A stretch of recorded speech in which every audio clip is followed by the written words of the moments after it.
Here comes little Maggie.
So I go on forever, but anyway, that's your Cold Rain and Snow, Little Maggie, and then we're gonna do that.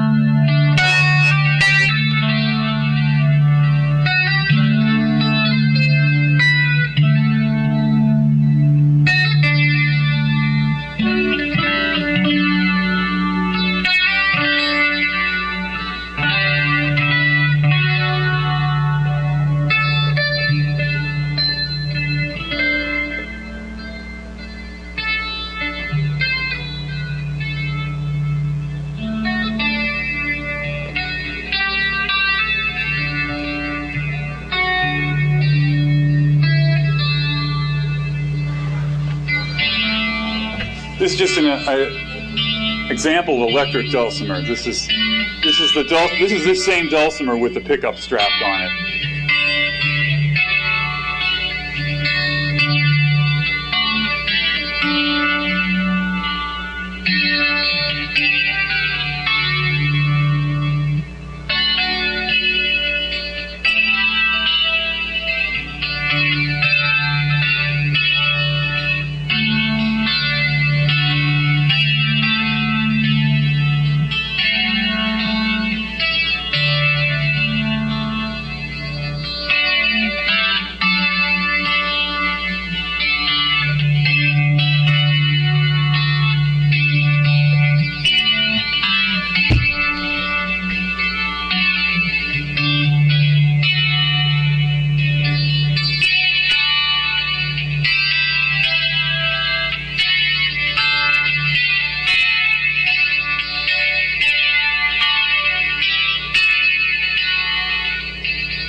Okay, well, there's a, I covered some of the main ground. you all have any questions or any comments, or I can provide you with some details about how the percussion tracks are recorded and all that. I'll be able to go into as much detail as you want. Yeah, go ahead. I think it's very rare to see a union between folk music and jazz and yeah. That's a nice observation. That's wondering how you came about to start dealing with the technological aspect of it. Like most of the time, it is involved in that stuff. Yeah, right. You don't see too much especially in folk music. Yeah, in folk music, you get a lot of people who really love just the pure acoustic sounds, and they're really, to some extent purists. Although they're not. There's the pure folk people who are so into folk, and that they really frown on some things. They're getting rarer these days. So people are pretty open-minded, but some people that like folk and acoustic music, they just want their pure acoustic music. But from my standpoint, I grew up with rock and roll. I started playing guitar when I was like 15 or whatever, and I always had the electric guitar as kind of a real basis for what I was doing. When in about 1986, when I first got a Mac Plus, I got a Yamaha DX7, keyboard, and the whole MIDI thing was just getting up and running. I went just absolutely nuts for a while, just doing MIDI stuff. Just even though I had terrible keyboard chops, I figured I worked my way around it, just like I am doing today. I can't play keyboard to save my butt, But so basically, I come at a lot of this through the avenue of MIDI. And now, fast forward up to the future, now the only times people are using MIDI on software instruments that are sitting right on their iBooks or their laptops or whatever. It's just awesome. With all the processing power now, all of the instruments are on the computer. Well, I can't afford a computer like that, so I've got, my setup back home is a 7300 Power Mac with a 300 megahertz G3 upgrade in it, and I have a Digidesign Audio Media 2 card, which is a nice audio card made by the same people that make Pro Tools, and I'm running Pro Tools 5 on it. And I got 512 megs of RAM, which that's very happy with that.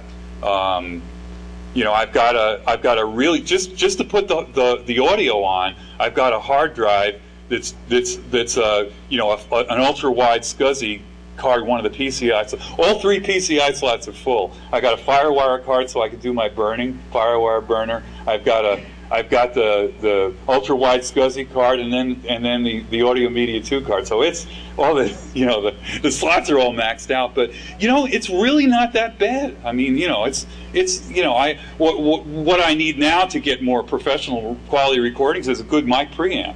If I had a good mic preamp, I've got a fairly good AKG C1000, which would be at least starter level for some of the acoustic stuff. But